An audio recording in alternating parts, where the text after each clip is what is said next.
नमस्कार विद्यार्थियों, अब हम चर्चा करते हैं व्याकरण के अंग।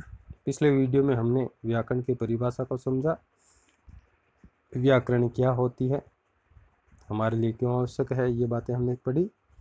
अब हम पढ़ते हैं व्याकरण के अंग। व्याकरण के 4 प्रमुख अंग होते हैं। जैसे हमने पीछे भाषा के भी अंग पढ़े थे ना, भाषा की इकाइयाँ 5 इकाइयाँ होती है, तो उसी तरह से व्याकरण के भी 4 इकाइयाँ होती है, चाहे 4 अंग बोल दो।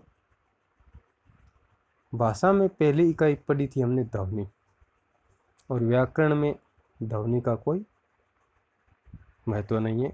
व्याकरण में सबसे पहले आता है वर्ण। वर्ण क्या होता है इसके बारे में हम पीछे पढ़ भी चुके हैं।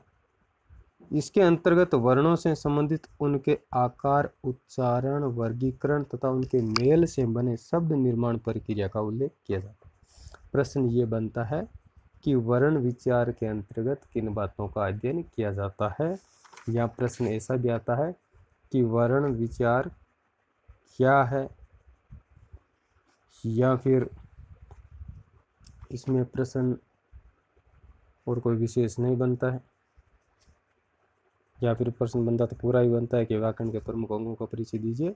तो वर्ण विचार जो विषय वस्तु होती है उसके अंदर हम किन किन बातों का अध्ययन करते हैं कि वर्णों का आकार कैसा है, वर्णों का उच्चारण,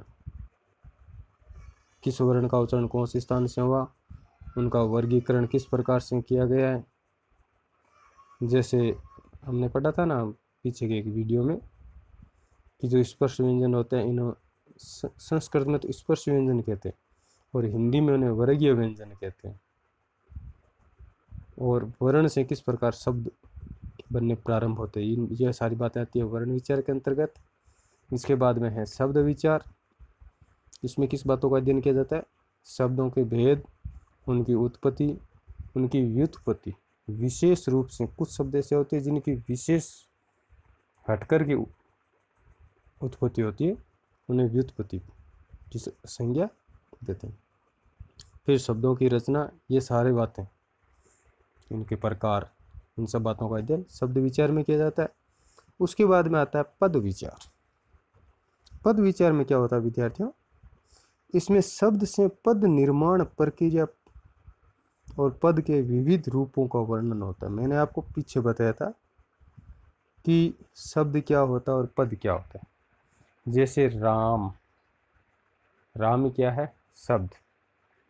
राम ने रावण को, तो राम और रावण ये दोनों तो क्या हो गए, शब्द। और जब इनके साथ व्याकरणिक स्वरूप प्रस्तुत हुआ इनका, या हम कहे तो इसके साथ जब विभक्तियां जुड़ी, तो राम के साथ ने जुड़ा, रावण के साथ को जुड़ा, तो ये क्या बन गए, पद।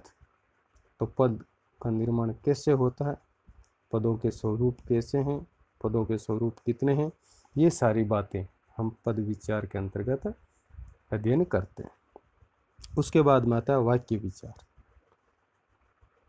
वाक्य कैसे बनता है, इसके अंतर्गत वाक्य से संबंधित उसके भेद, उनका विश्लेषण, उनका संश्लेषण और वाक्य निर्माण की प्रक्रिया की जानकारी वाक्य विचार विषय वस्तु के अंतर्गत दी जाती है।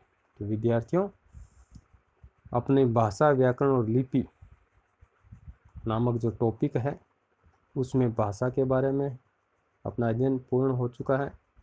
व्याकरण के बारे में अध्ययन इतना ही है। अगला हमारा जो वीडियो होगा उसमें हम अध्ययन करेंगे लिपि के बारे में। धन्यवाद।